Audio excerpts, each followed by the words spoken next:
Mnamo Oktoba mwaka 2025, Tanzania ilishuhudia vurugu ambazo hazijawahi kutokea kabla. Zilitokea kabla na baada ya uchaguzi mkuu wa nchi hiyo. Inakadiriwa kuwa zaidi ya watu 2,000 waliuawa katika vurugu zilizodhaminiwa na serikali dhidi ya waandamanaji. Itaanzisha sheria ya pande mbili za kisiasa pamoja na baadhi ya wabunge wengine ambayo italazimisha kufanyika kwa mapitio ya kina uhusiano kati ya Marekani na Tanzania yatakayochunguza uhusiano wetu wa sasa na wa baadaye na nchi hiyo. Kwa hiyo kutokana na uchaguzi unaokuja nchini Ethiopia, Kenya na Nigeria, nafikiria bara la Afrika linaangalia kwa karibu namna takavyoshughulikia yaliyotokea Tanzania. Kwa hiyo iwapo tathibitishwa kushika nafasi hiyo, ni hatua gani za uwajibikaji na mageuzi ungependekeza kwa serikali ili kushughulikia baadhi ya vurugu na migogoro iliyozunguka uchaguzi huo?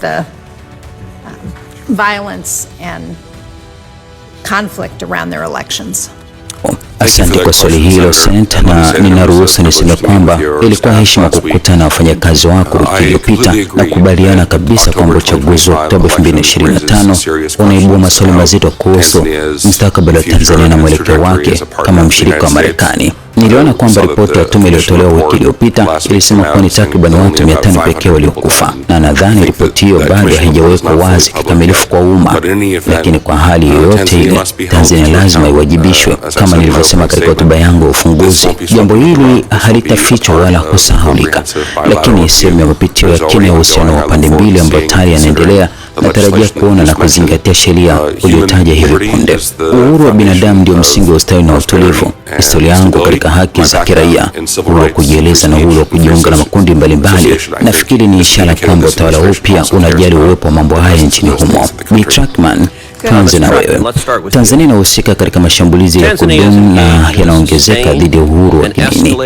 Serikali inaendesha kampeni ya makusudi ya kuwatisha Wakristo na kukandamiza shughuli za kidini. Kabla ya uchaguzi wa Oktoba 2025, mamlaka za Tanzania zilizuia mikusanyiko ya Wakristo, zikaweka vikwazo kwa shughuli za makanisa na kutumia nguvu za dola kudhibiti uhuru wa kuabudu. Uchaguzi huo uliambatana kuvunjwa kwa vyama vya upinzani pamoja na kukamatwa na kutekwa kwa viongozi wa kisiasa. Angalieni Nigeria. Hivi ndivyo mambo huanza. Mateso dhidi ya Wakristo hupunguza uzito na viongozi wakati wa vurugu zinazoongezeka, hasa katika eneo la kati la Nigeria. Bila ya kuwapo wajibikaji wowote, hatupaswi kurudia kosa hilo nchini Tanzania.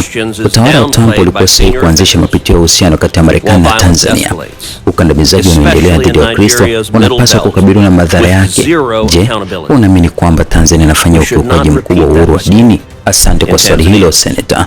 Ninafahamu kabisa na nakubaliana na maelezo yako kuhusu kupigwa marufuku kwa vyama vya upinzani na kulengwa kwa Wakristo kabla ya uchaguzi wa Oktoba 2025, pamoja na mapitio ya uhusiano wa pande mbili ambayo inaendelea na ambayo yataifanya Tanzania iwajibike.